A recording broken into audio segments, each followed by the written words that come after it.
Hello, my friends, and welcome to Action for Assange. Okay, so we have a big show, not a big show, an important show, I think. Today marks 5 years since Julian Assange was kidnapped. Oh, Sleepy's here too, by the way, obviously, as always. Sleepy's in the back, Hey, everybody. hanging out. The disembodied voice that you hear. So it is the 5-year anniversary of Julian Assange essentially being kidnapped from the Ecuadorian embassy. As we all remember the famous video, we're going to play that here in just a second. Before we did that, I just want to focus on, I know we do the numbers every week or every show. We try to do the numbers. And the only number I really want to focus on is 5 years, which is 1,827 days, since we tend to measure things in days around here. So 1,827 days. We were just, when we were prepping the show earlier today, we were DMing back and forth, and I cannot believe, Sleepy. I mean, I can, but I can't. I cannot believe that it's been 5 years. It's insane to me. I'm like, I remember what I was doing 5 years ago. Yeah. I was watching him get dragged out of the fucking embassy. Yeah. And somebody tweeted earlier we've had today, to do it this long. It's nuts. I know. Somebody tweeted earlier today, do you remember where you were when you found out Julian Assange had been arrested? And I do. It's one of those things where I absolutely, I mean, I'm sure it's not like that for everybody, but as a longtime supporter, I remember where I was when I found out that he had been arrested.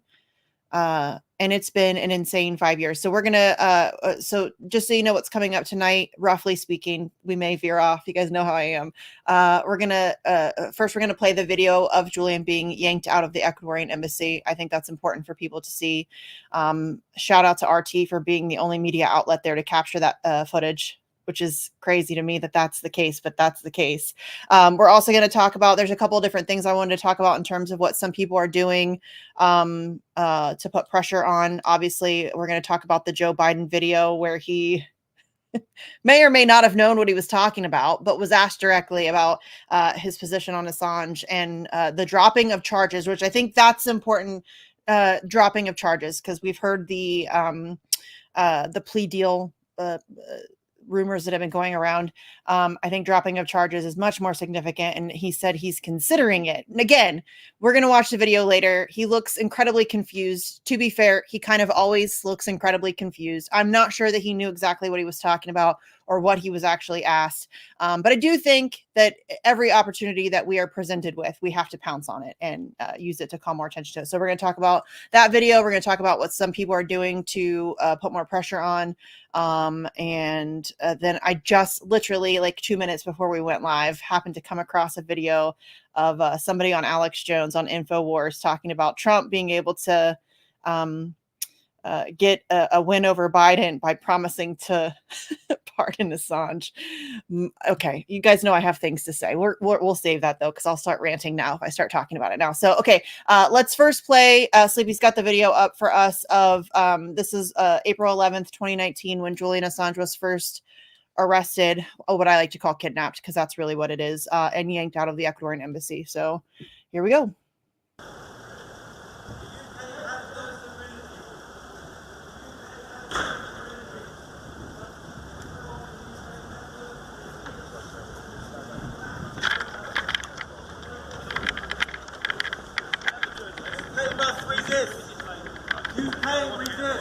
That works.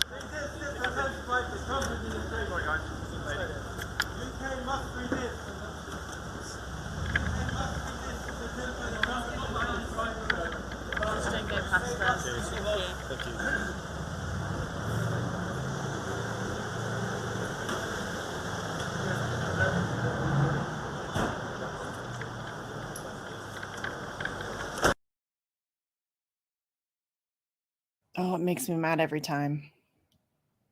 Makes me mad every time. For those people who couldn't hear or didn't hear or whatever, it was a little audio was The bad. audio is very poor on that. Yeah, it's not great. But he was saying UK must resist, UK resists this. He says something, the Trump administration. I mean, even Julian Assange is calling out the Trump administration. So no, Alex Jones, that's not a thing that we can talk about. So stupid. But that video makes me mad every time, especially there's a freeze frame. I should have like a screenshot. I should have pulled it up where the cop that's like towards the front of the screen is almost smirking. And I just want to, I don't like that guy. Never met him. Don't like him. I don't like that guy. Okay, so that was something that I very naively, prior to April 11th, 2019, really didn't think was going to happen. I honestly didn't think that they would go through with arresting a journalist for doing journalism. And boy, was I wrong. Really stupid of me and naive. I thought that they were just going to let him hang out in the Ecuadorian embassy for a while. And they did. To be fair, they did. But I was not. I was not ready for him to be literally carried from the Ecuadorian embassy holding Gore Vidal in his hand and screaming that the UK must resist. And the UK should resist, has been resisting. Our pals there in London have been resisting for sure. And kudos to them for all of their work. But Kevin multiple times per week for 5 years. Yes, without fail. It didn't matter. COVID, they don't care. Snow, who cares? Rain, doesn't matter. Wind, whatever. The weather's not great in the UK. They're out there any damn way, every single time. Wednesdays and Saturdays. I think that there's two. They do Australia House on Wednesdays, right? From 3 to 5. I think so. And then I think there's two. I think there's one at Belmarsh and one at Piccadilly Circus. Yeah, both sure. On Saturdays. So there's 3 different actions twice weekly in London. It's amazing. They're amazing. And they've done a fantastic job, and kudos to them. I love them all dearly. Oh, and in fact, I should just go ahead and play Matt's video. Oh no, that kind of goes with the Joe Biden thing. Never mind, I lied. But Matt, my friend Matt O'Brien posted a really fun video. It's got our pal Alex Hills in it. And it's following the video that came out of Joe Biden, but we'll play that later, I guess, because it kind of goes along with that. Okay, I'm going to pull up now. As I mentioned, we're going to talk a little bit about what's happened over the past 5 years. Our pal Kevin Gosztola, who is an amazing journalist who writes and runs The Dissenter, which is a great publication that covers a lot of whistleblower stuff, has been on the Assange thing from before day one, when it was the Chelsea Manning thing. Kevin does great work. Good Kevin, we like to call him.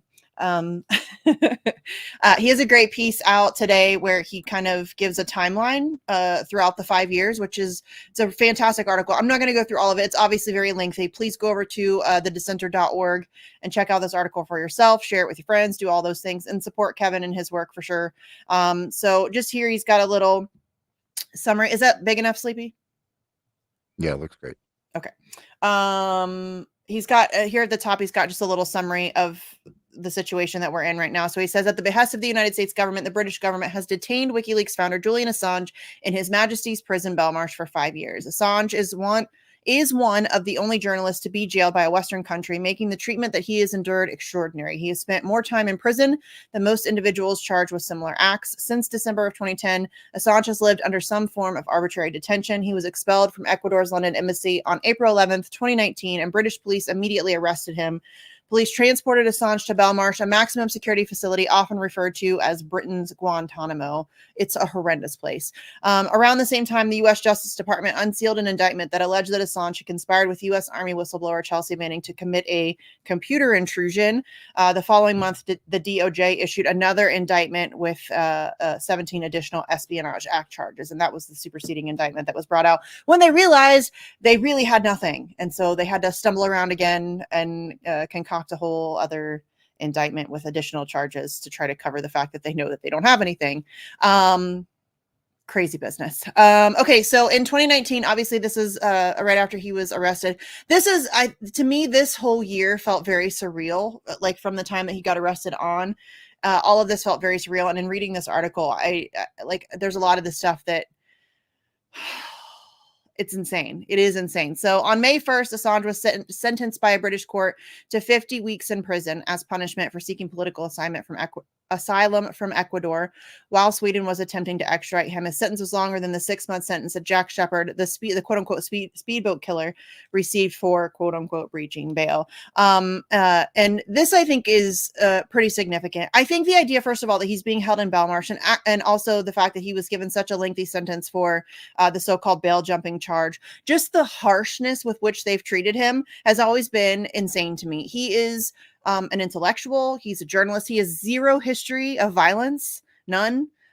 He's probably he was, at least at this time, a very recognizable figure. They've basically disappeared him from public consciousness, but he's very recognizable. So the idea that they held him, saying he's a flight risk and all this other stuff, and they're holding him in Belmarsh, I think it just I think that's just evidence for the fact that this is all the process is the punishment. They are using him as an example. The harshness is the point. Um, they've been treating him horrendously for a very long time, and I think that's all been very, very, very intentional. So Kevin also talks about UN Special Rapporteur on Torture Nils Melzer went on May 9th with 2 medical experts to examine Julian Assange. She was subsequently diagnosed with, I guess, prolonged exposure to psychological torture, including extreme stress, chronic anxiety, and intense psychological trauma. He was also diagnosed with autism, Asperger's syndrome, which I'm not sure if they still use that term in the UK. That is not a up-to-date term. It's all under the autism spectrum now. Asperger's is not a thing. But maybe in the UK it is. I don't know if theirs is different. They talk about some of the stuff here where some friends went to visit.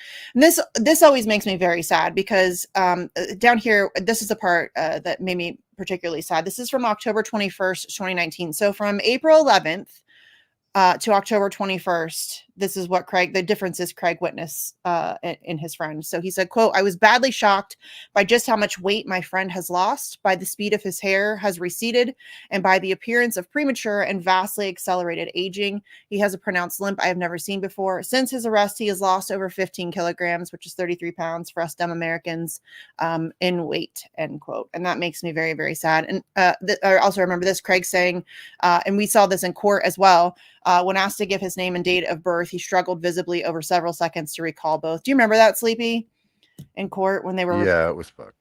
Oh, that was brutal. Seeing how confused he was. And this also, I don't know if it was it 2019 where Vanessa, must have been 2020 or 2021 when Vanessa Breitzer was, oh no, here it is. No, it wasn't Breitzer. It was, oh shoot, what's her name? Oh, I hate when I'm bad at names. What the fuck is her name? Why does it not say? Oh, Arbuthnot. It just came to me. Okay, thank you. Whew.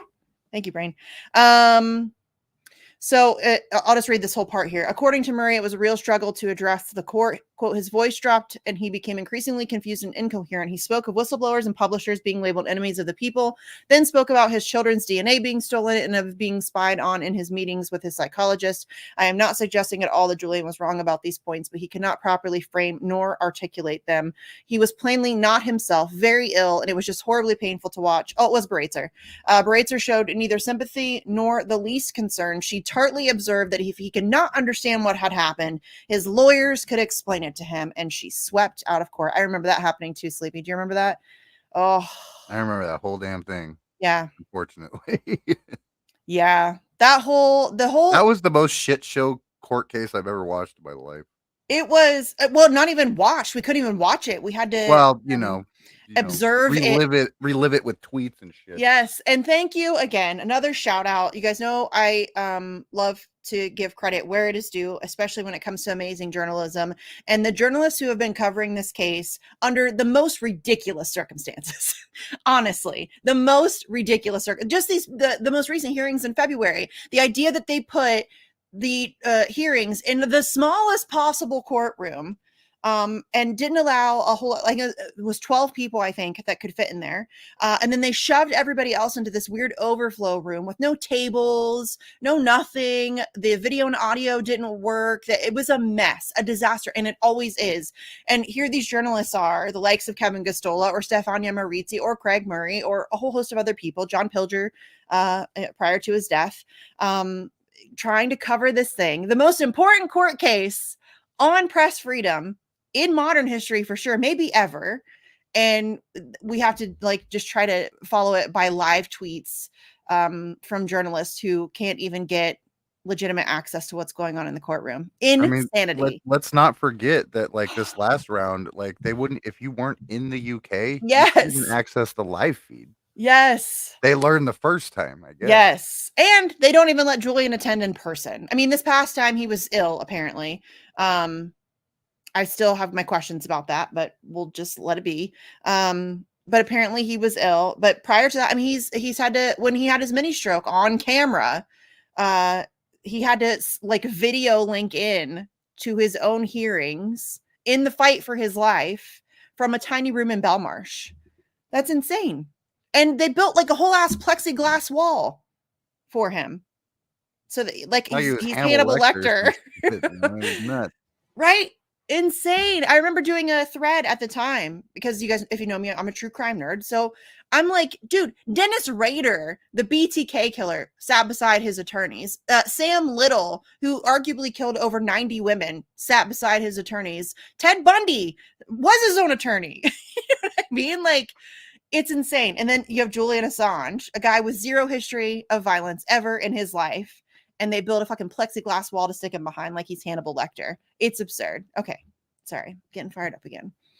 Okay, so in 2020, this was obviously the COVID year. It was a lot of fun. Everybody, let's remember how fun that was. So he was in the medical ward until mid-January. What did I want to read from this part? Oh, yes. SBS Australia reported, quote, the WikiLeaks founder was stripped naked twice, handcuffed 11 times, and had his legal case files confiscated by guards at London's Belmarsh prison on Monday, his lawyers told the hearing. I remember when this happened too, I was incredibly angry about this. The way that they treated him during the transfer back and forth to court, that initial time when they built the plexiglass wall, because he was allowed to attend those hearings in person. But in the, like, taking him back and forth, he was strip searched several times. They're saying twice here. I think I remember it being more than that. He was handcuffed 11 times, numerous times for no reason. His legal cases were taken. He was treated like garbage, Sleepy. We all remember that. We were all raging about that here on this show. Yep. And then our dear friend, District Judge Vanessa Breitzer, claimed that there was nothing she could do to ensure that he was treated humanely. What? I don't understand that. You're a judge. Somebody who is in your court is being treated horribly. You can't do anything about that? I don't know.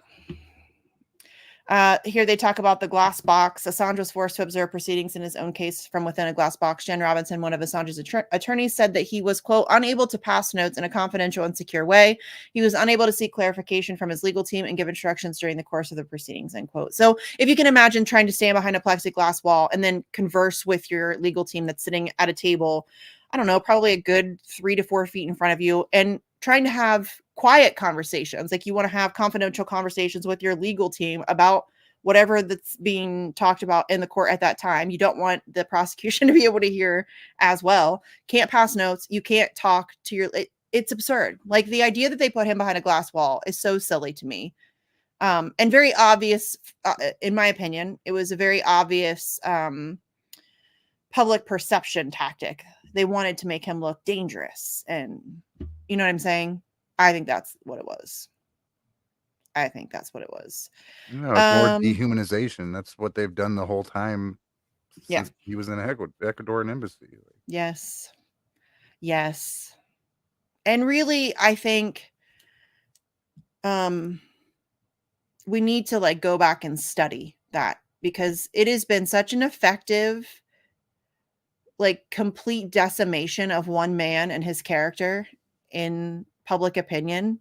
It's kind of fascinating. It's horrifying, but it's also fascinating how effective it was and how they were able to construct so many different storylines.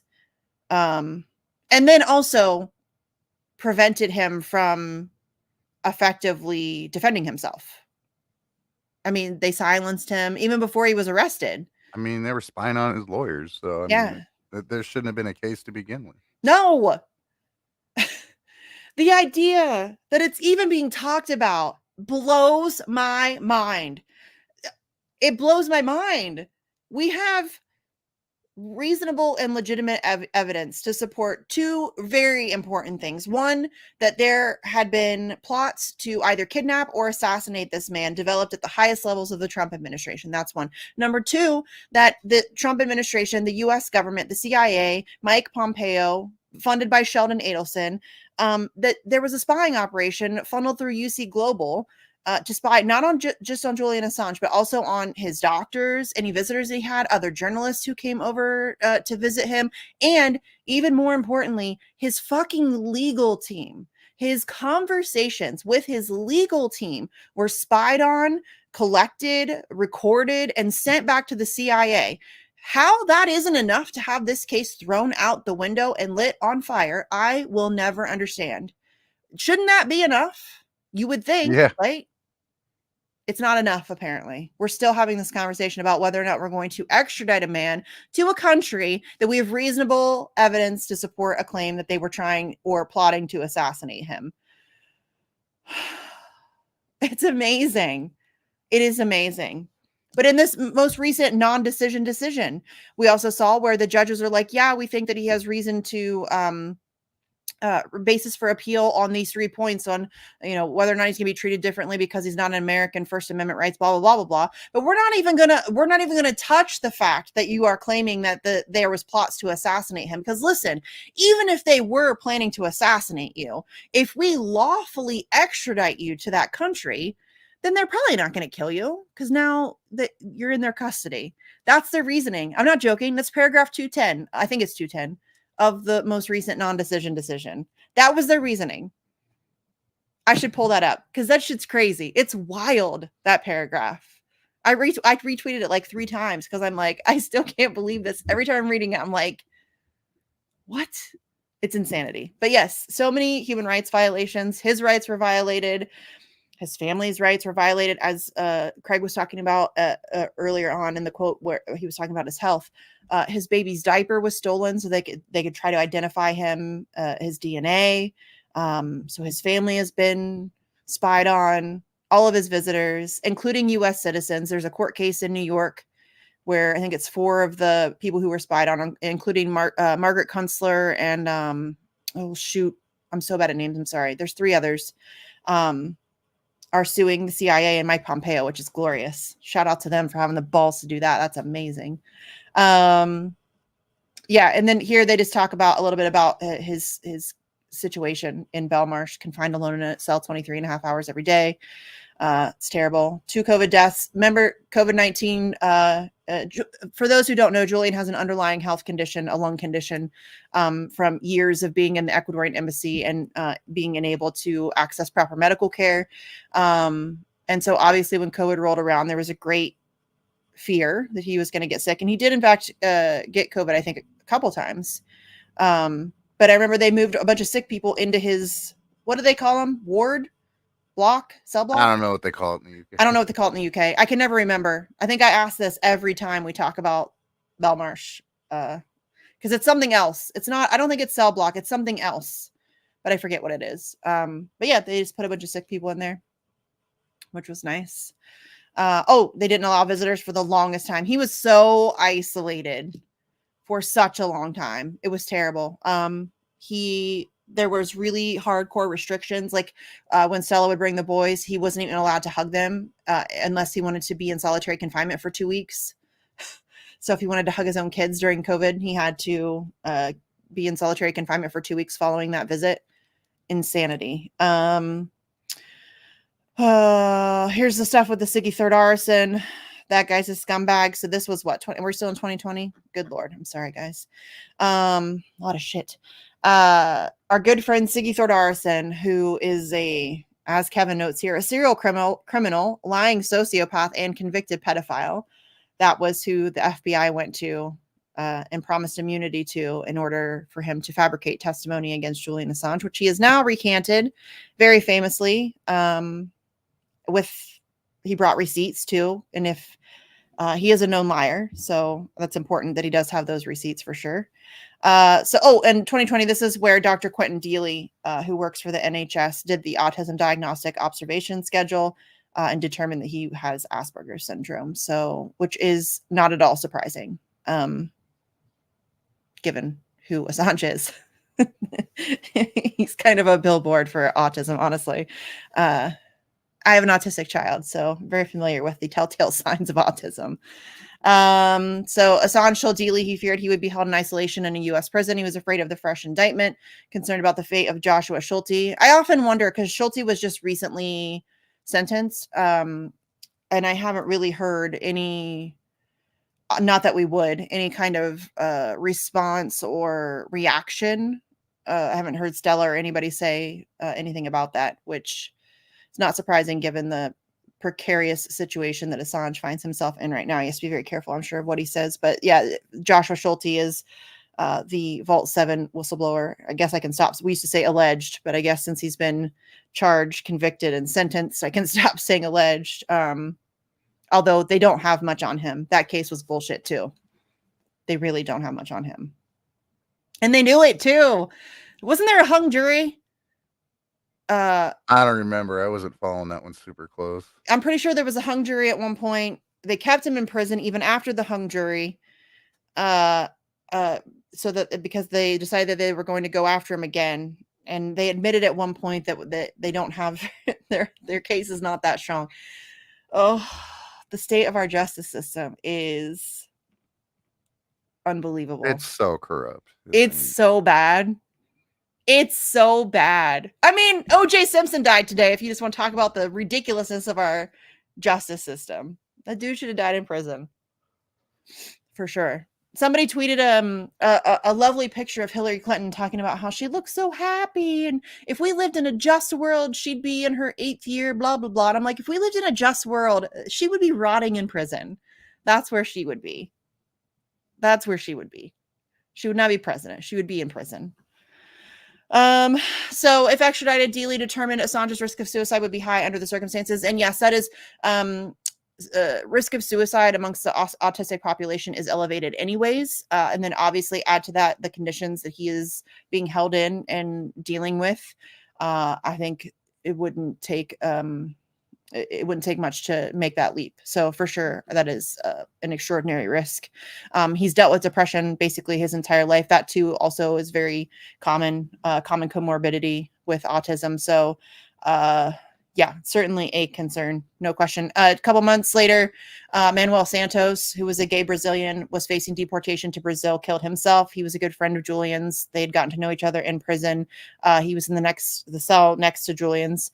And apparently that was obviously devastating to Assange. And he has lost many friends, as we've seen. We've talked about that. Daniel Ellsberg, John Pilger.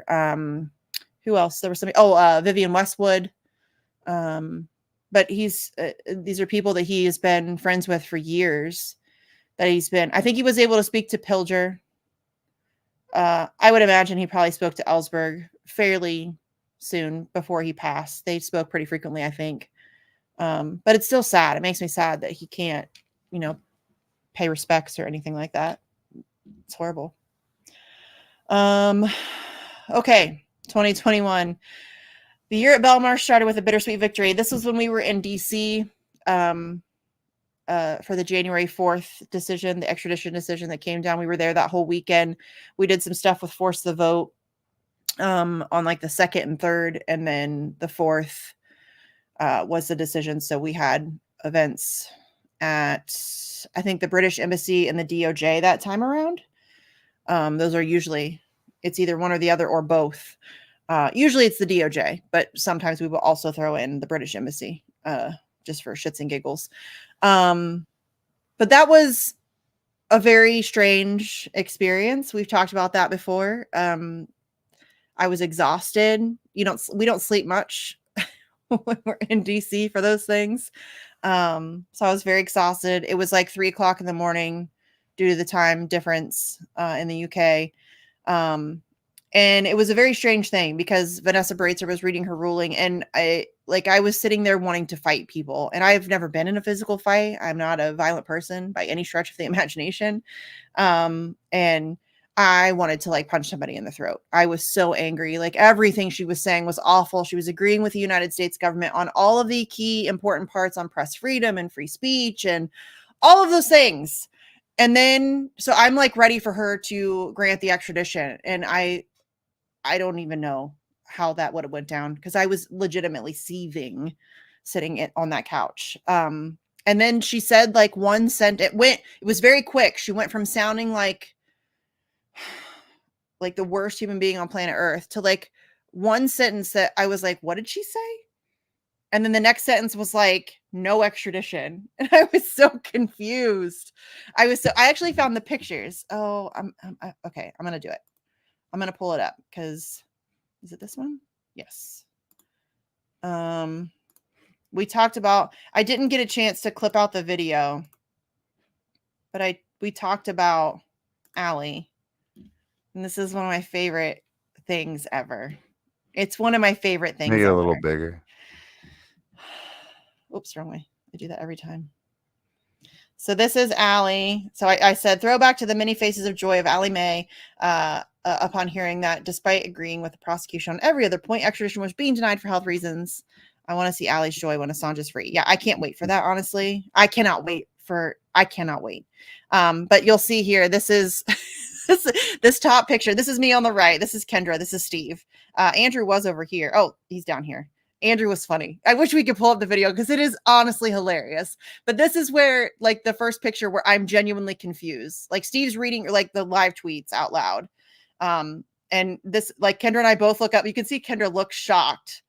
And I'm like, that's when I'm like, what did she say? And then you can see me, like, now I'm checking my phone. Like, for legit, like, did they just say next tradition? So I'm like trying to like double check another source or whatever. This is where it's all starting to sink in. And then this is our little cuddle puddle that we had where Andrew is just sitting there like a lump on the couch. He was so grouchy that morning. Yes. We were all so tired. We don't sleep.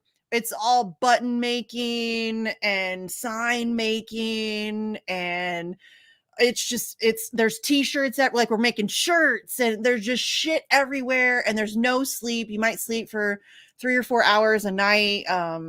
It's fun. I'm not gonna lie, it's a lot of fun, but it is insane. But I love Allie's expression, and she was obviously surrounded by the London crew. So that's it. The joy that it brings me to know that we were the ones to tell them, because obviously they're outside on the street. They don't know. I mean, they're trying to follow it too, but we're sitting on a couch in DC following it very closely on Twitter. So we're able to tell them when the decision comes down, and being able to tell Allie and watching her face light up. Oh, it brings me so much joy. It really does. I love it. And in fact, I think that Kendra actually handed Andrew her drink and was like, hold this so that we can hug. And Andrew just sat there like a lump. It still makes me laugh every time. I wish I would have had time to clip out the video. We need to play that at some point. I need to watch it again just for myself, just because it makes me so happy. And it's like a good morale boost. Because listen, this decision wasn't necessarily a win, but we made it a win. We needed it. Like we were all the past 5. Listen, I'm about to say some shit that sounds ridiculous given what Julian Assange has been dealing with. But I'm going to say it anyway, because it is true. The past 5 years have been hard for activists, especially those like the London crew who are out there all the time, or people like Boston who are out there, I think twice a month. Denver does stuff all the time. Like, that's why I get very uncomfortable when people talk about me so much, because I don't do nearly as much as these other people do.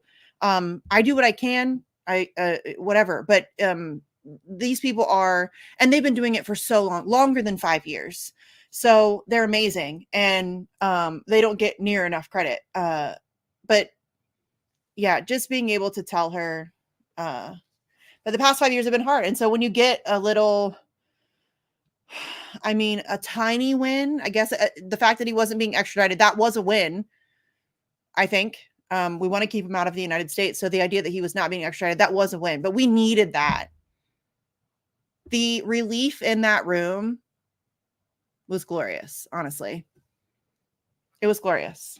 I mean, it kept us going, what, another 3 fucking years? Yeah. Yeah. I mean, you've heard me say it. I'll invent wins.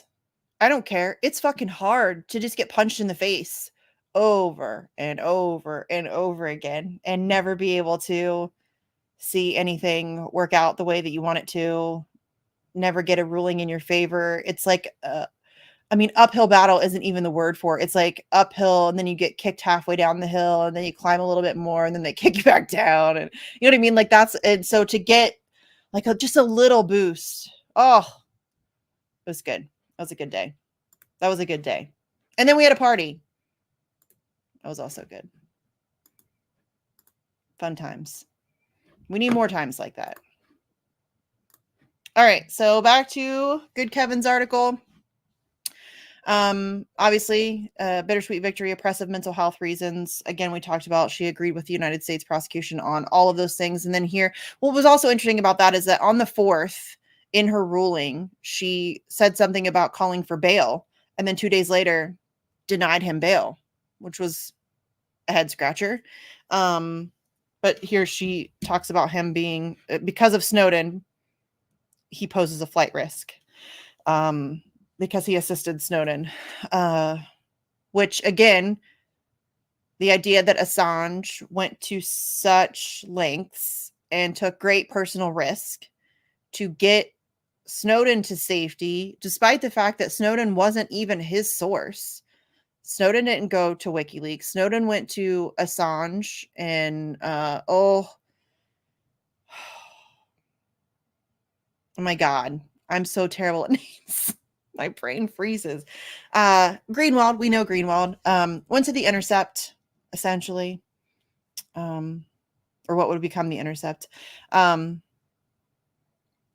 he didn't have to. That was not his source. He just heard about the situation and tried to help. So he sent some people to help Ed Snowden get out of the United States, which is how he was in China and then was flying through Russia to get to South America when they canceled his traveling papers. I mean, and that could be the reason they want him so bad. It's part of it. That and the Vault 7 shit, man. You can't pull the wool over. You can't remove the wool from people's eyes on the intelligence communities and not expect some retribution, I guess. Yeah. He's done some pretty significant things to piss off some pretty significantly powerful people. No question about it. Nothing. I wish that there were 1,000 Assanges, 100,000 Assanges. That would be fantastic. If we had 1,000 WikiLeaks working across the globe to do the things that they were doing, the world would be a much better place. And if there were actual accountability, because that's another thing that pisses me off is that people like Snowden, Chelsea Manning, Julian Assange, Daniel Hale, John Kiriakou take great personal risk and sacrifice so much. Their lives are ruined.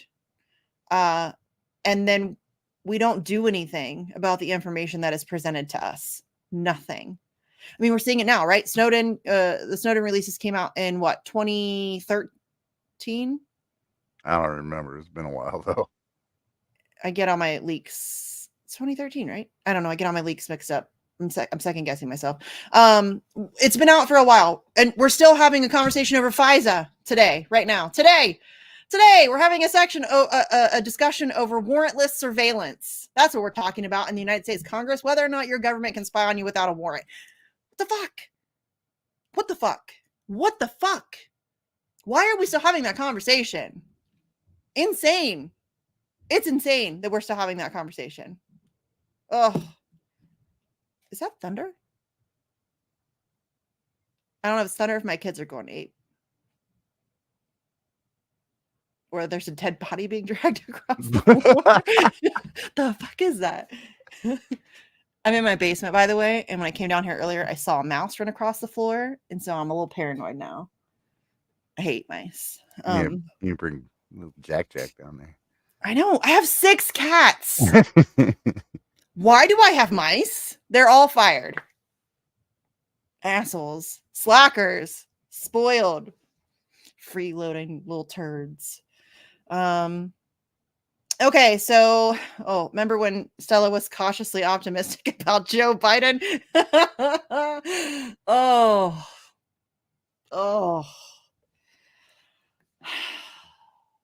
That would have been a good time, Joe.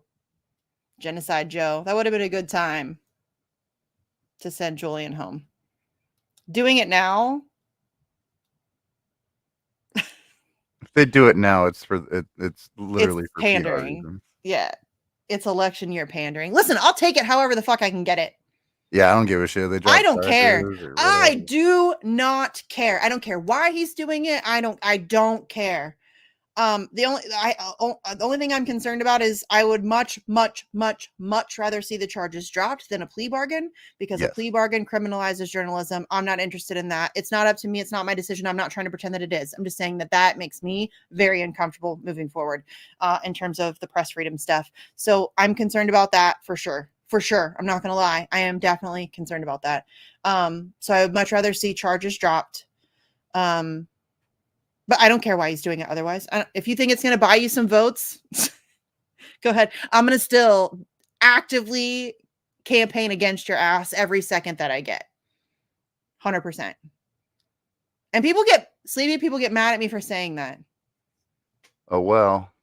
People be like, why would you say that? If he doesn't think he's going to get anything for it, then he's not going to do it. Well, that's not my problem. Like, that's not my problem that he's not doing it for the right reasons. But I'm not going to pretend to support Joe Biden or offer him my vote in exchange for Julian's freedom. Julian should be free because it's the right thing to do. And I'm not going to vote for him. Assange is not his only problematic position. No. Put it that way. No, I'm not a single issue person. And the Assange issue is incredibly important to me, obviously. But I'm not willing to sell out the people of Palestine or Syria or the people of this country so easily. I'm just not. And I don't believe in electoral politics, so my vote's not really up for sale anyway, because I don't have one. I'm not using it. I will not be voting. Thanks, but no thanks. I'll pass.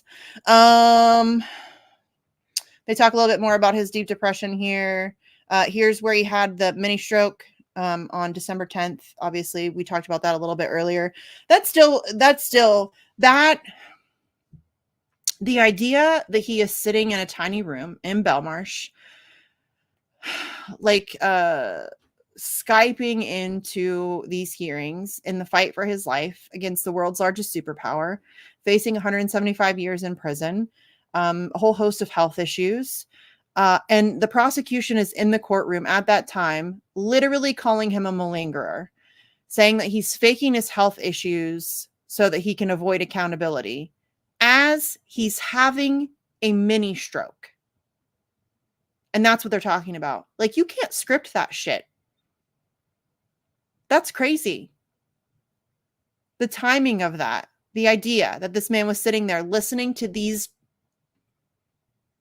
I don't know. I'm guessing he was a little stressed. You think? But they're sitting there calling him a faker. You're a faker. As he's having a mini stroke. Oh, God. Those hearings. Tariq Haddad has a great he's got all of the, like a catalog, of all of it, all of the testimonies of each of the witnesses. TariqHaddad.com, believe. It's amazing resource. I highly recommend it to everybody if you want to go back and look at those hearings. It's 3 weeks of, I'm not going to lie to you, very hard to get through. Oh my God, it's so. Yeah, I think he's got all the witness statements, everything. Yeah, I mean, he's got like Khalid al-Masri, who we've talked about numerous times on this show. That's the guy that was basically kidnapped by the CIA based on mistaken identity, taken to a black site, tortured for months, and then dropped off in some other country with like a t-shirt and a pat on the back. Sorry about that. Whoops-a-daisy. You know what I mean? But hearing about the torture that man went through, to this day, I have nightmares about it. It's some of the worst stuff I've ever read in my life.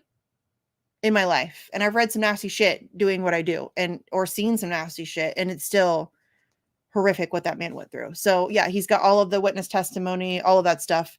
Highly recommend going and checking that out. It's such a great resource for those hearings. But yeah, the fact that he had a mini stroke on camera as they were calling him a faker is incredible. There's a picture of them. Cute. 2022.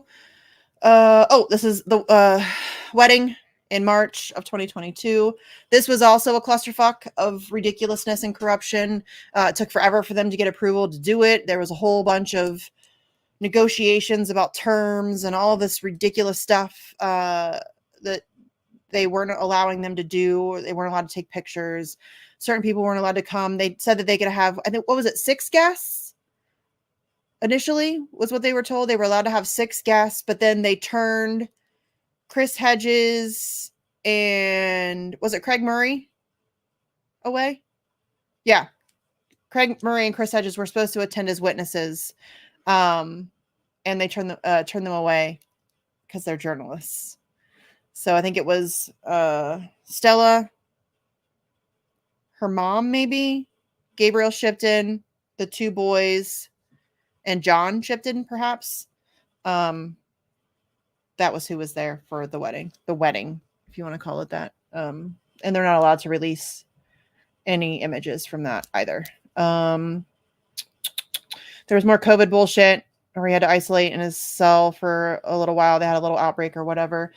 Here in 2023, 2024, this is when the Australian government finally decided to actually say something about what's going on with Julian Assange.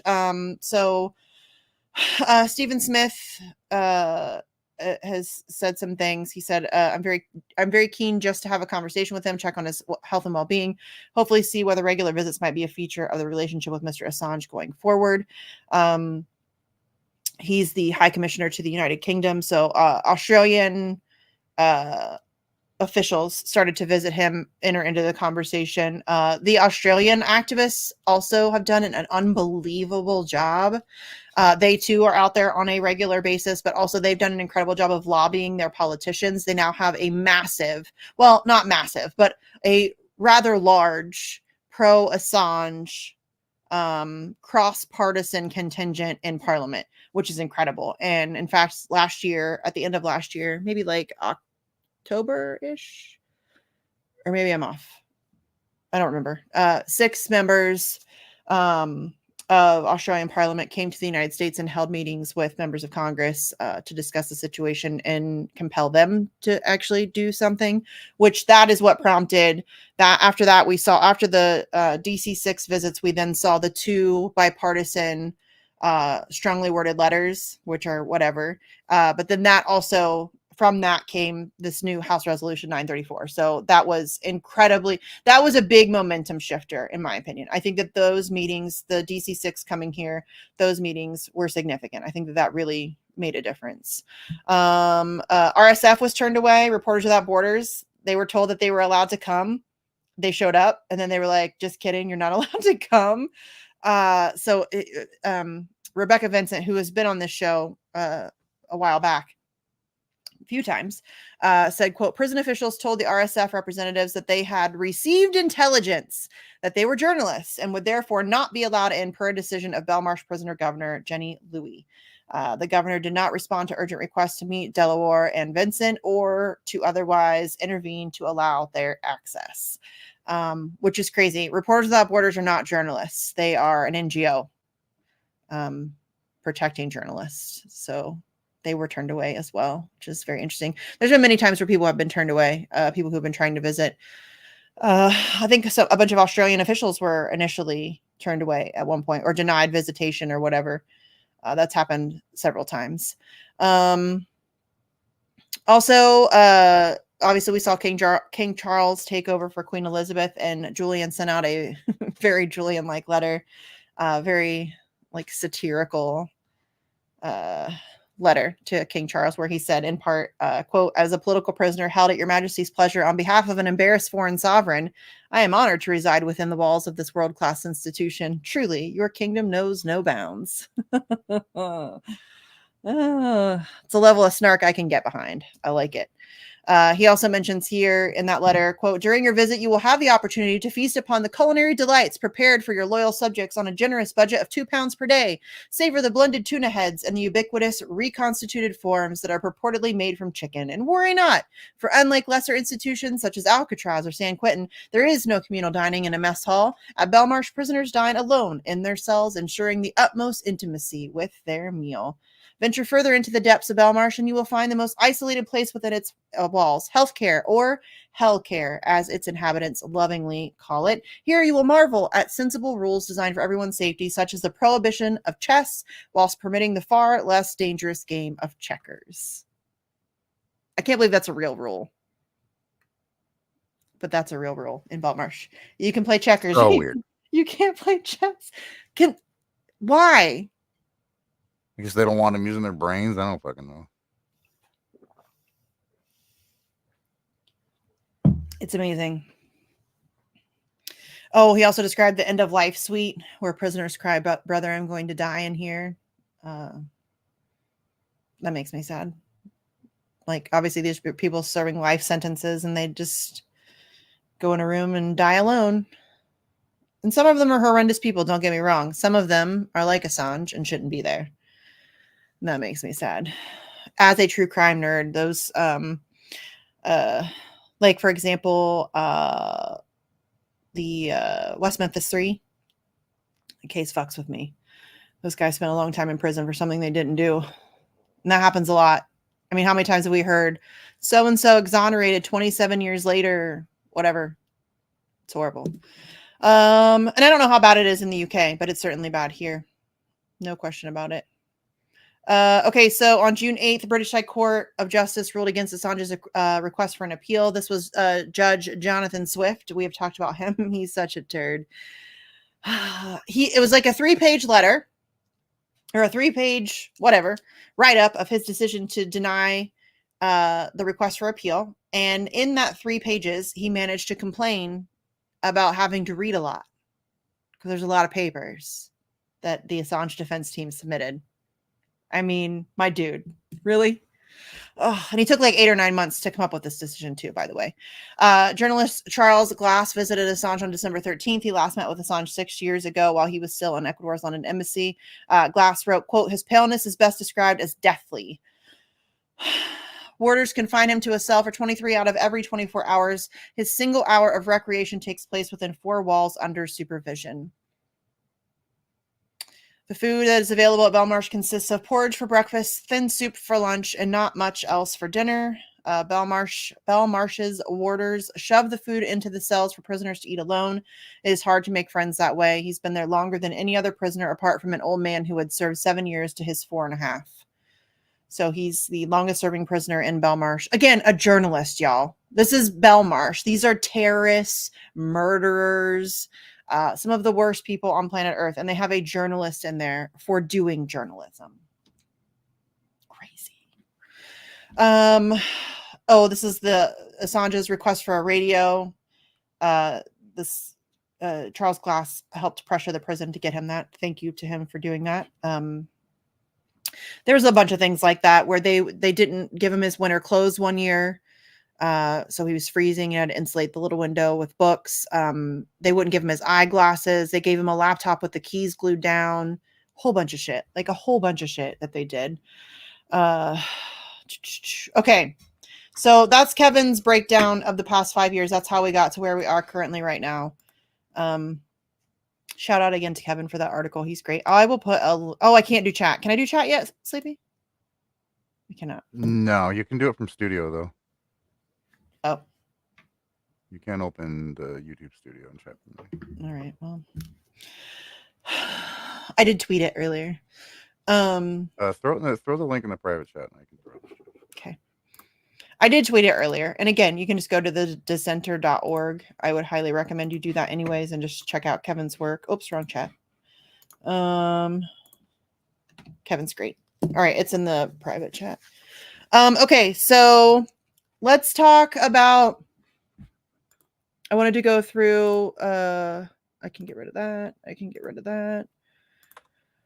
All right, so we'll show the video here of Biden. Let me zoom out here. That's way too. Close my DMs. I don't think you guys want to see those. Or maybe you do. Maybe you want to check out my DMs. Okay, so this is the video that everybody's been talking about over the past couple of days. Joe Biden was presented with a question about the potential for dropping charges. So this is that video. Whoops. Back it on up. Did that come up okay? Yeah. Okay. I'm always paranoid. Guess I can make it big. Oh, no, that doesn't do that. That does. Okay. Sound on. President Biden, do you have a response to Australia's request that you end Julian Assange's prosecution? I didn't hear you. Do you have a response to Australia's request that you end Julian Assange's prosecution? We're considering. Do you have a response? Man, that man is lost. Yeah. Yeah, I'm not at all convinced that he knew what the fuck he was talking about. or what he was asked. Same. But listen, again, take the wins, invent the wins if you have to. We can use this, and we have been using this. I'm sure you have seen there are lots of people making lots of moves based on this, and that's what we have to do, right? We have to like grab onto any little thing and use it for whatever we can. So it has allowed. What I think is so funny over the past 2 days since that video came out, Twitter and our good friend Elon Musk, who saved free speech. Thanks, buddy. So WikiLeaks was trending and Belmarsh was trending. Assange was not trending though. It's amazing. Oh, and I will say that the increase of just the shadow banning and general censorship that Assange tweets have always seen. Everybody pretended or said it was going to get better under Elon Musk. It did not. I can assure you. It's worse. It's worse. I don't even hardly see worse. the Assange people that I've followed for years. No, it's I have to go to their pages. Worse.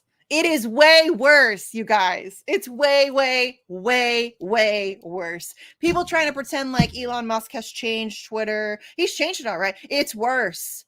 It is worse. What he did is he flicked some crumbs in the right direction. He wanted to flick some raw meat at the right. Like, look, I'm going to help you. So he brought back Alex Jones and whatever, and like threw a couple crumbs over that direction while he is continuing everything and making it worse in terms of surveillance. I mean, he's got y'all giving him your financial information. Oh, it's amazing. He just forced a blue check upon me against my will. Don't want one, didn't ask for it, can't opt out of it. He's turning it into the everything app, the WeChat of the West.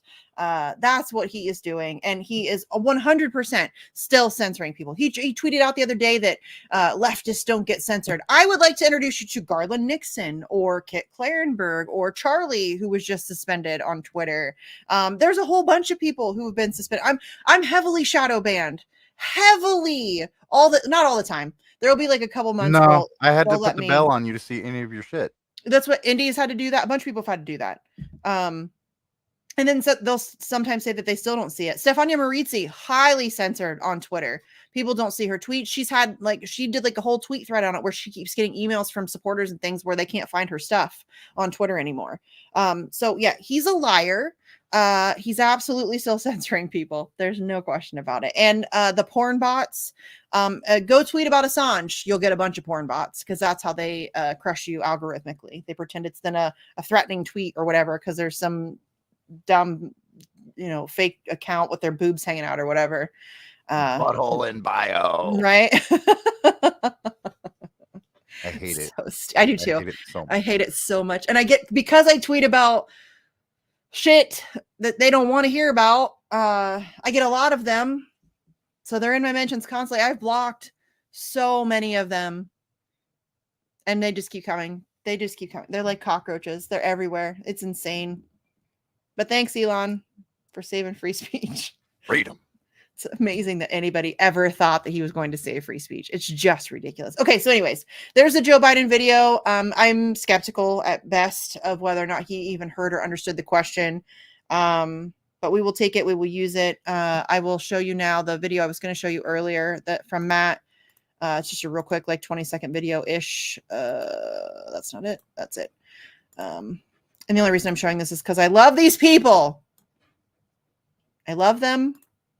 These are fantastic humans. That's Alex on the left there. I'm terrible at names, so I apologize for not knowing or forgetting your name because that's me.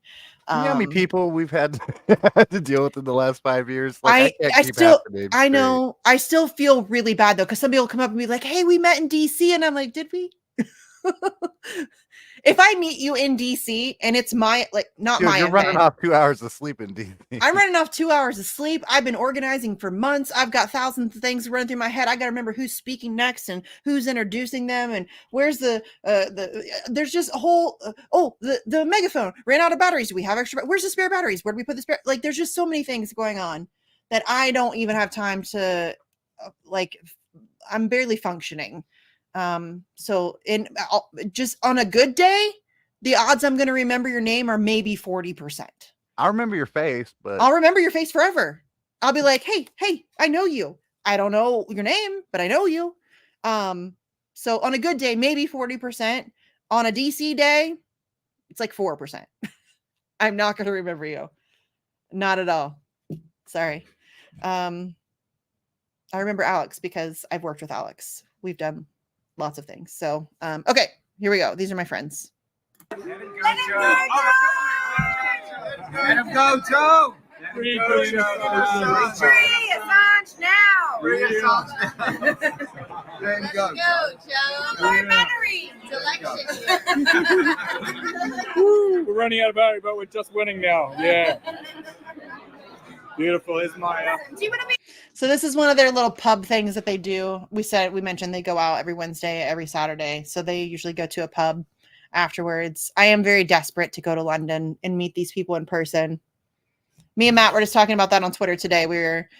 Matt was like, I don't want to get ahead of ourselves, but how cool would it be if we could do like a meetup? Like, even if we just did it on Zoom, if we could just do like a meetup of everybody after he's released. And I'm like, that would be, I wish we could like magically just teleport everybody to a single location, because I would love to meet everybody from London and Germany and Italy and Australia and Mexico and everywhere. Like, there's groups everywhere. And I would like to meet everybody in person. I think that would be amazing. I would love to go to London. I would love to go to London. Oh, just to be able to meet all of my friends there, Allie and Alex and Daniel Fuchs and Matt. And I mean, there's a whole host of people there. And I just love them so much. I mean, Eric lived there. I love Eric. You know that. I just think it would be amazing to be able to meet them all. Remember when they wrote on the sidewalk in front of the statue in Piccadilly Circus, would they respect Comrade Misty after some trolls came after me? Did they? Yes. That was, I have never, honest to God, that was one of the coolest things. One of the, not like, I'm getting a little teary eyed even just thinking about it, because that was just cool of them. I think it was that, I'm not going to say her name. I'm not going to say her name out loud. Oh, you know who I'm talking about though. Yeah. I'll say Australia. You will probably get it from that. Do you remember the Australian? Yeah. Okay. That person was trashing me, as she so often did back in the day. She is not in years now. That's why I'm not going to say her name, because it's not worth it. But yeah, she tried to pretend as if everybody, all Assange activists hate me. Sleepy, they all hate me. Do they? Apparently. They hate me so much they wrote "Respect Comrade Misty" on the sidewalk to combat your bullshit. That's how much they hate me. It just made me feel good that they had my back. Yeah, that fool was going after you for a hot minute too. Obsessed. She was obsessed. Oh, I wonder if I can find that. Not her. Don't bring it up. No, not her. I meant the picture of them writing that gotcha. on the, because it seriously was like the nicest thing. I don't want to say the nicest thing anybody's ever done for me, but I've never met these people in person. So the idea that they had my back like that and stuck up for me in that way meant here it is. Meant a great deal to me. Like, I really don't have words for it. Here it is. Did that come up? Yep. It makes me teary-eyed again. Like, it's, I even commented over here, that cannot be real. That's funny. That's so nice. It really did make me very emotional the first time I saw it. And now, obviously, I'm getting a little teary-eyed. And they're saying hi to Allie. That must have been after she went back to... Yeah. I mean, all the way in London. Look at that. I just love them. They're amazing people. They've worked so hard. Like, I want this. I want Assange to be freed as much as for Assange, but for them. Yeah, let them take a break. Shit. Yes. For them, like, for all, not just London, but all, like, everybody. I've met some of the most amazing, as awful and ridiculous and stupid as this whole thing is, and as frustrating as it is, and as unjust as it is, and all of those terrible things, I will say silver lining, because of it, I have met some of the most amazing people. And I'm very grateful for that. Yeah, none of these people I've met give a shit about who you vote for. Yeah.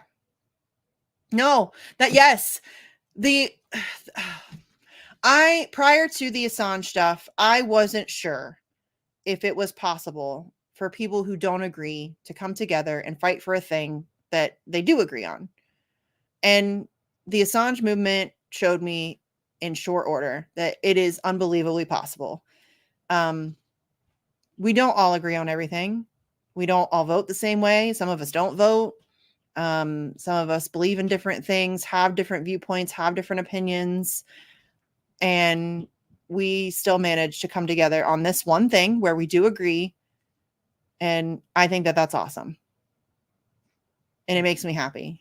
And I'm just really grateful that I've gotten to meet everybody, and not me in person, but you know what I mean? Like, I have legitimate friends. Like, Sleepy and I might not be, I don't know. We were friends. We probably would have been friends anyway. I've known you a long time now. Yeah, we probably would have been friends anyway. Yeah, I mean, fuck, I met you. You were still sort of on the Bernie train, like, yeah, a long time ago. it's been a long time. I mean, but I think for sure it brought us closer together. I don't know if we would have been as close of friends, because this is the thing that like bonded us over a thing that we all. It was the Assange thing. I mean, that's how I met Andrew. That's how I met. Yeah. I mean, Pasta, I've met all those people. that's how I got. I mean, I knew of Pasta and Fee. I watched their show and stuff like that, but that's how I got to meet them, and now I'm friends with them. And you know what I mean? Like, I actually have met in person. So yes, I've met them in person several times. They're awesome people. Yeah, and Johnny. Yeah, Johnny Tsunami. Yeah, Johnny's great. Very quiet. But yeah, like, and that's, it's taken us offline too. Like, we have met certain, like, you and I have not met in person yet. But like, you're not Andrew. That far now. It'll happen eventually. Yeah. But I've, like, Andrew and I have done so many things. Like, we did the Roger Waters concerts together. We've hung out, like, we did the Home Run for Julian tour in Columbus together. Putting up flyers and shit. Yeah. Yeah. Andrew and I have done a ton of stuff in person together. We attended a Jimmy Dore show together. Like, I've met tons of people we've met Trey. I've met Daniel.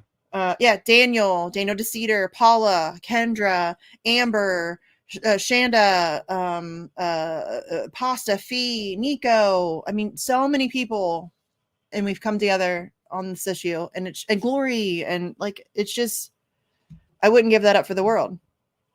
I mean, I wish that we wouldn't have to be doing this. I mean, even if this ended, though, the fight for free speech is never going to be. No. And if you don't continuously fight for it, you're going to lose it. Yeah.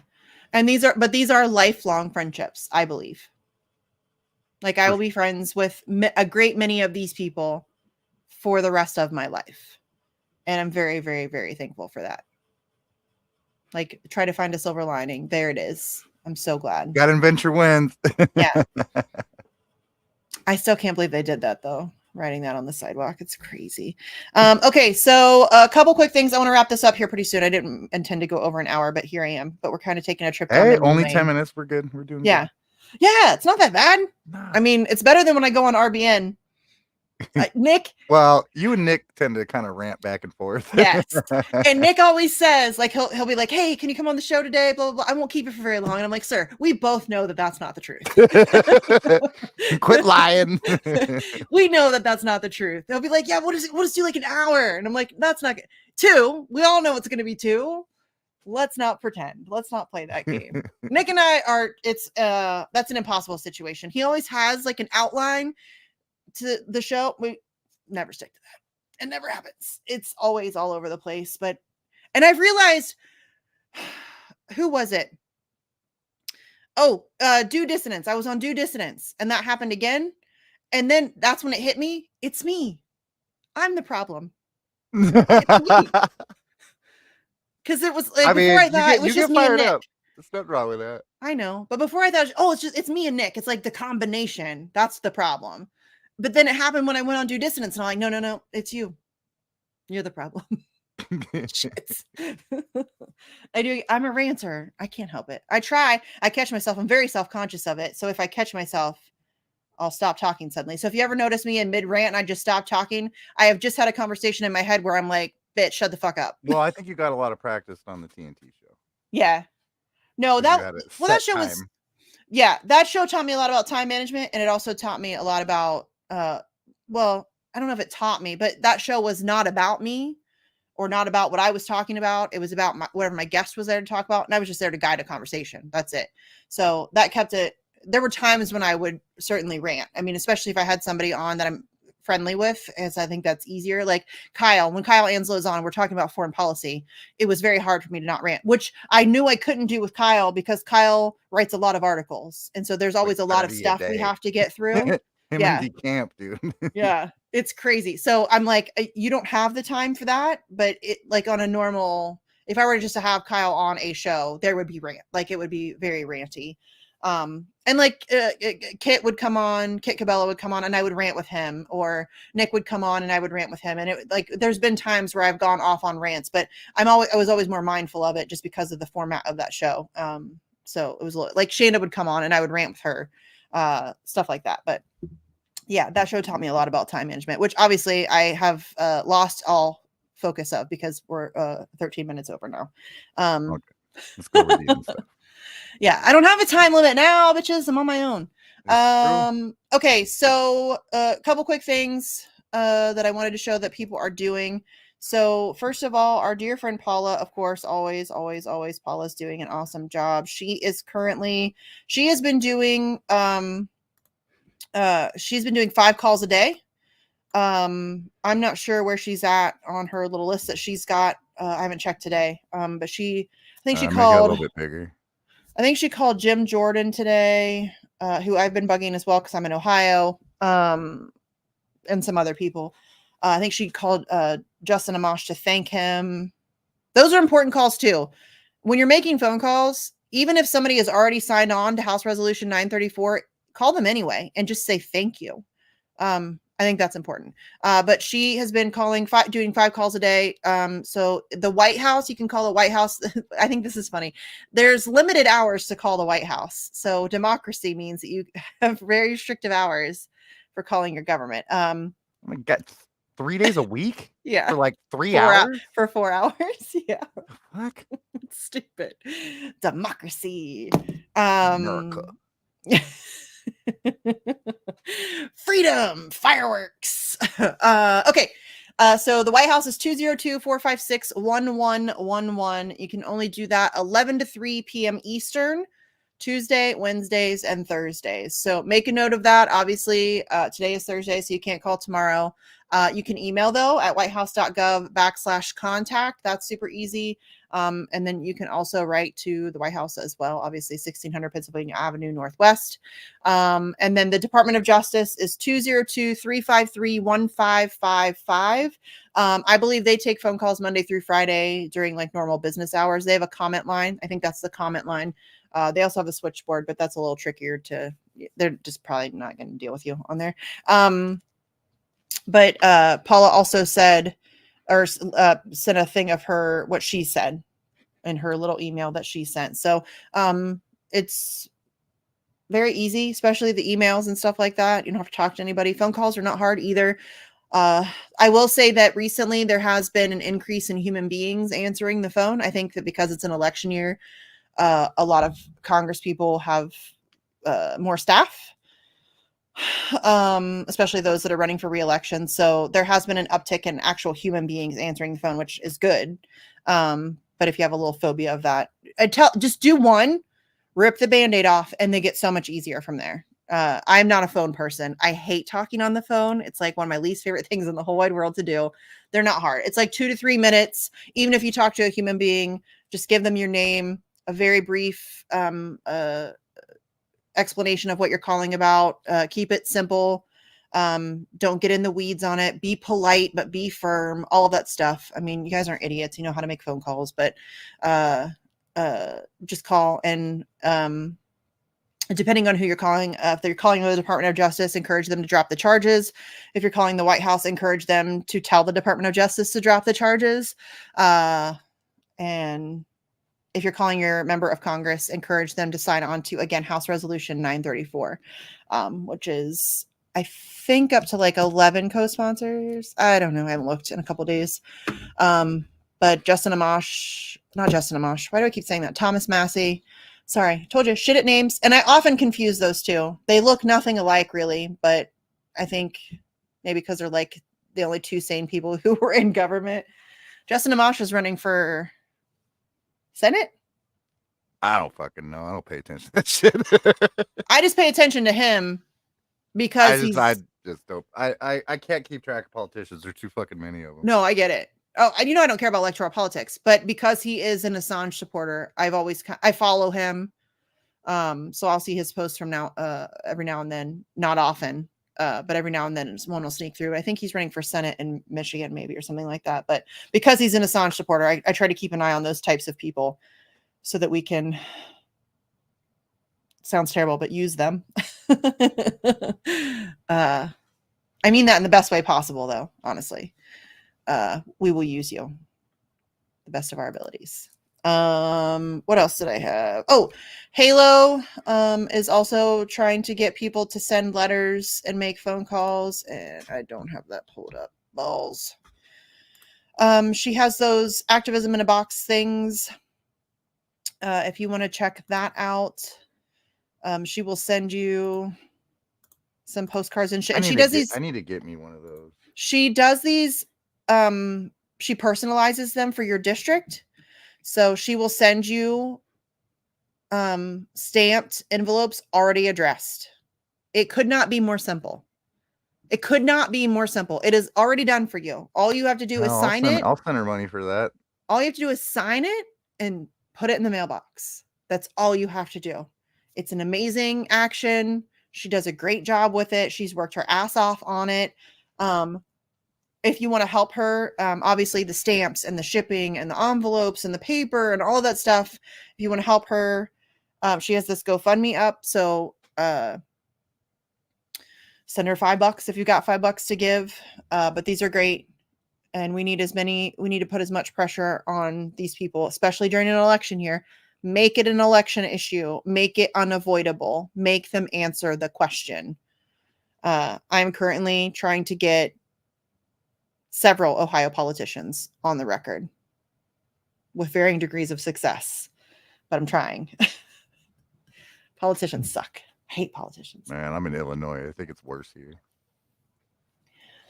Well, I have Jim Jordan, who is a scumbag, but he seems to be fairly free speech leaning.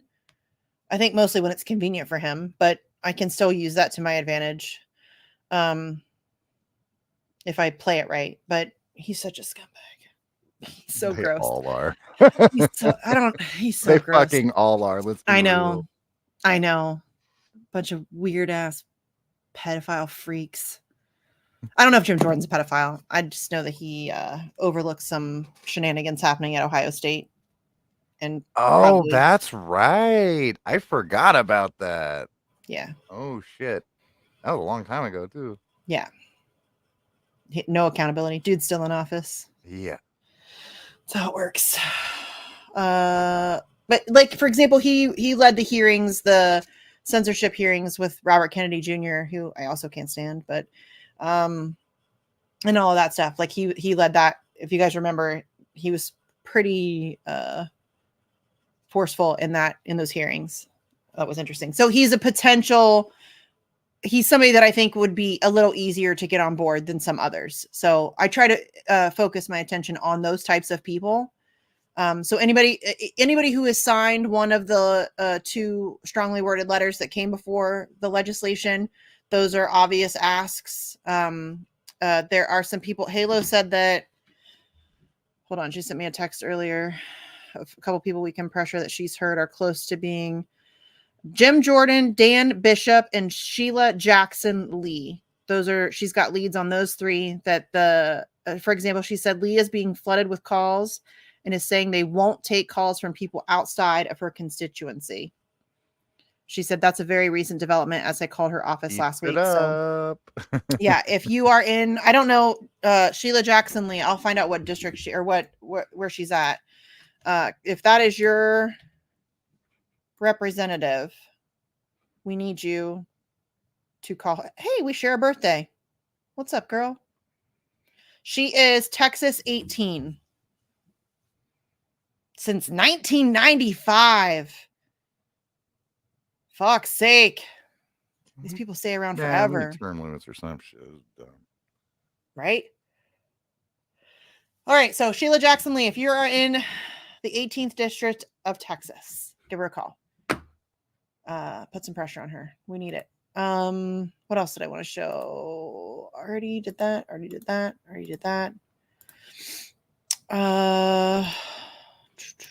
think I've been through everything, right? Is that all the Alex Jones bullshit. Do we want to get into that? That's going to cause a whole ass rant. It's up to you. Fuck. Keep it to 10 minutes. All right. I can do that. I talk fast. Okay. So I'm not even going to play the video. I'll show you the premise of the video. Cause I haven't watched the video. So, this is a reaction based on the premise here. So just keep that in mind. And I wouldn't normally do this, but this is something I've been hearing a lot. On both sides, and it pisses me off. So this is the tweet that I saw. Somebody tagged me in it. Trump can steal political victory from a desperate Biden by promising to pardon Julian Assange. No, he can't. No, he cannot. He absolutely cannot. It was under Donald J. Trump that Julian Assange was arrested. It was under Trump that he was spied on. It was under Trump that plots to assassinate him and or kidnap him were developed.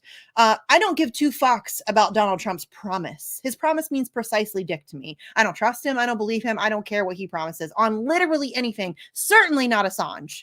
This is the reason why we are where we are, is because Donald Trump was willing to let him be arrested and thrown in Belmarsh prison. So I don't give a single solitary fuck if Donald Trump promises anything.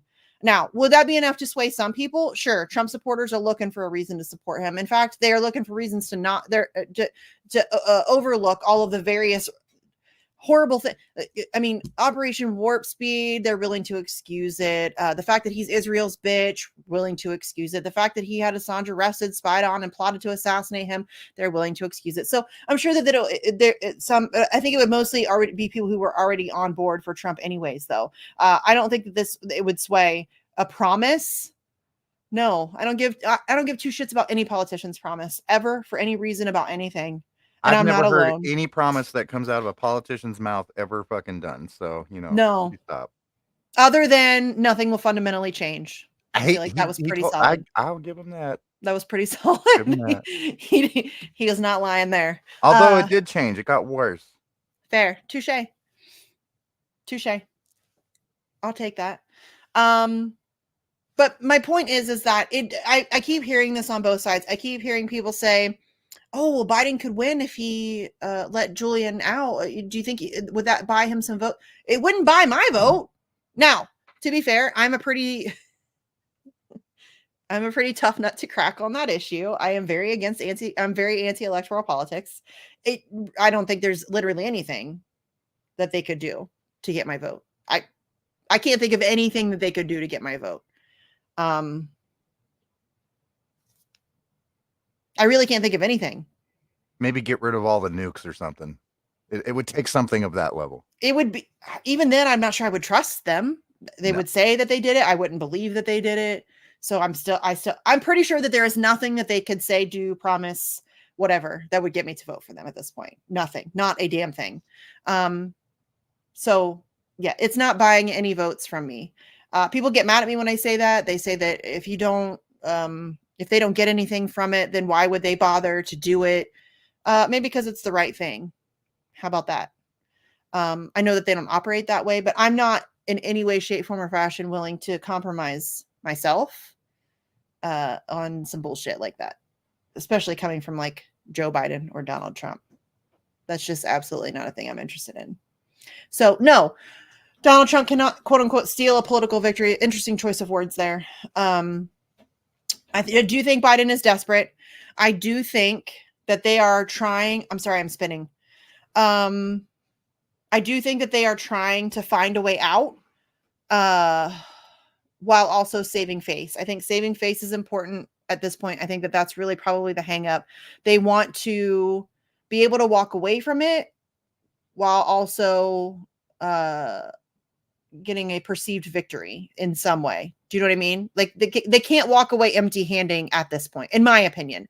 Do you agree with that, Sleepy? What do you think? I mean, yeah. I mean, they've taken it this far. Like, it would be a huge embarrassment politically. Yes, it's sunk cost fallacy on both parties. It's not even just a one-party thing here. This is both parties. Yes, it's sunk cost fallacy. They're already in so deep that I think they're struggling to find a way out gracefully. Which is why I think the plea bargain situation was presented. I think that they I actually just talked to Rachel Blevins about this on the backstory on RT or on Sputnik, I'm sorry. Earlier today, because she had me on to ask me about Biden's comments.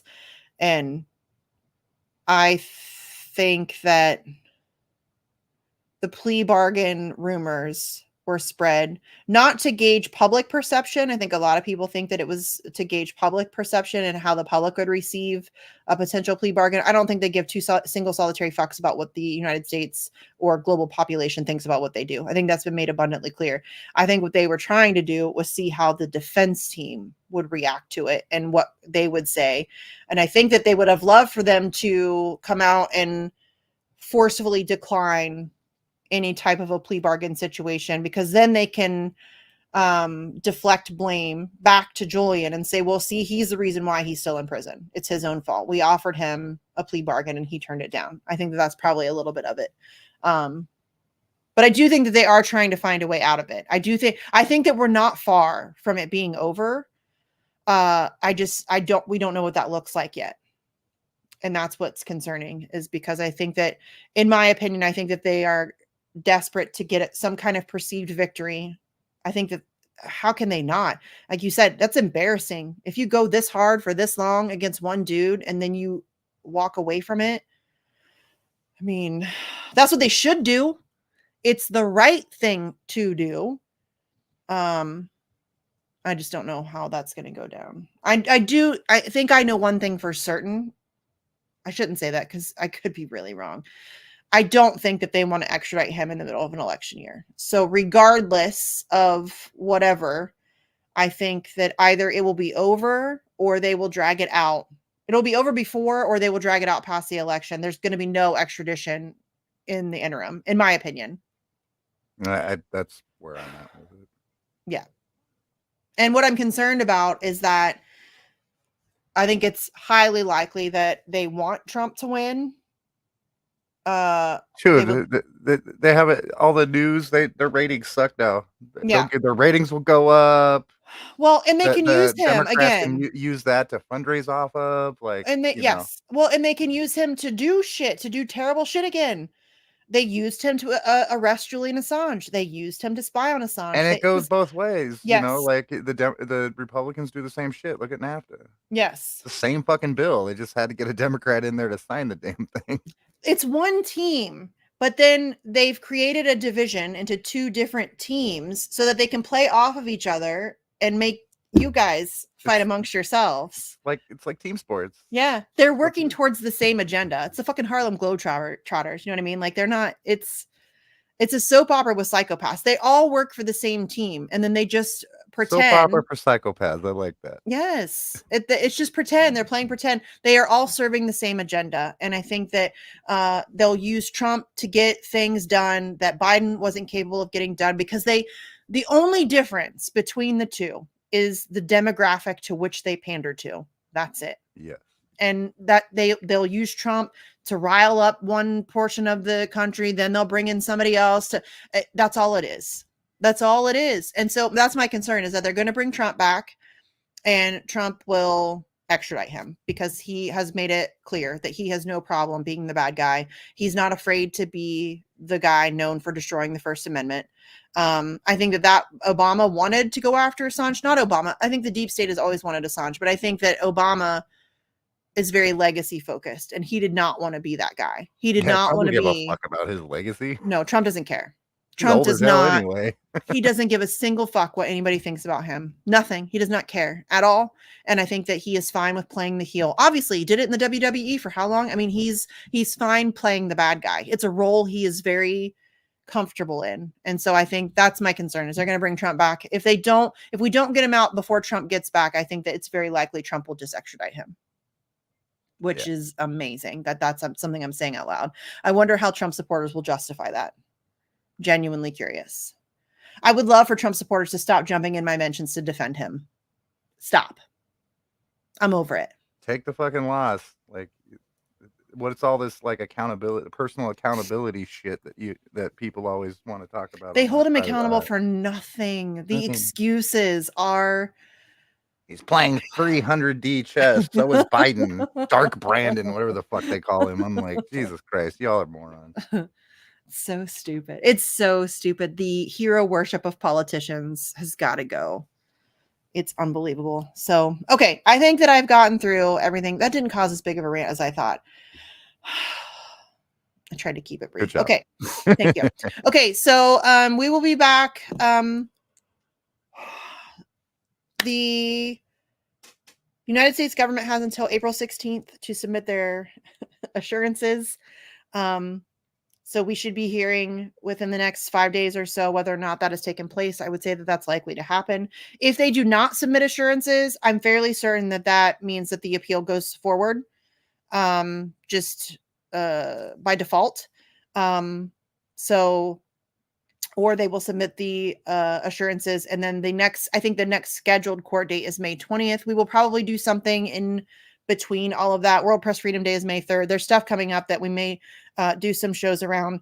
But for sure, if something happens surrounding those assurances and the submission of them before or on the 16th, even if it's just to jump on to update everybody, we will do that.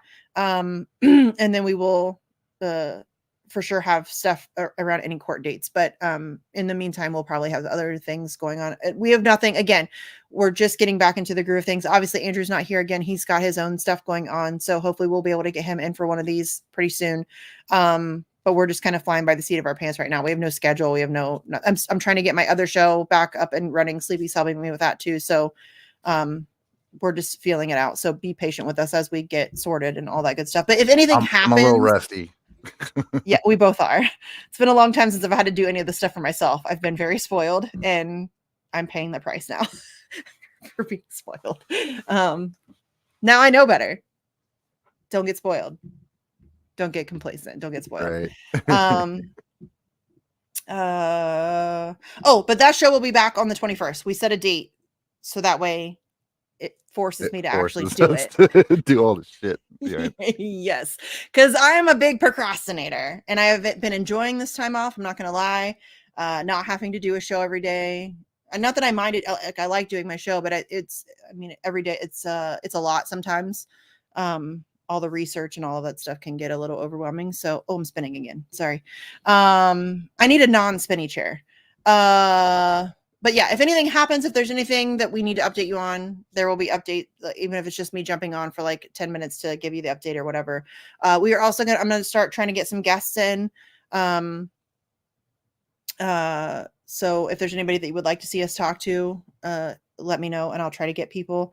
But other than that, we will just have, just Twitter is probably, follow me on Twitter at Sarcasm Stardust. That'll give you, I'll tweet anytime we're going to go live or whatever. I'll be tweeting about it. So that's probably the best way to stay update on that, or just do the bell thing. I don't know if that works on YouTube. It does. It adds like a separate thing on your notifications that you click, and all the people that you have belled end up in there. Oh, okay. So it's cool that it works. I think I had it. I don't know if I got an alert for today. I think I said notify me for this show. Oh, I did. I got one. Fantastic. See, it does work. Oh, okay. Yeah, and they deleted one of our videos too off YouTube from like years ago. So for community guidelines. Yeah. I'm a walking community guideline violation. Okay. Really? I'm shocked they haven't yanked either one of these channels, but you know. I am too. We'll be back on Odyssey and stuff very soon, I promise. Yeah, bitch has been hit a couple times on videos. I was almost taken down. Facts on the Ground was almost taken down too. We were this close. Yep. I mean, that's why I downloaded it all and got it on PeerTube. Yeah, I'm so glad that you did, because I don't want to lose all that stuff for No. sure. That reminds Okay, me, I need to get your TNT show up soon. You have all those, right? Yes. Okay, good. Audio only, but I do have them.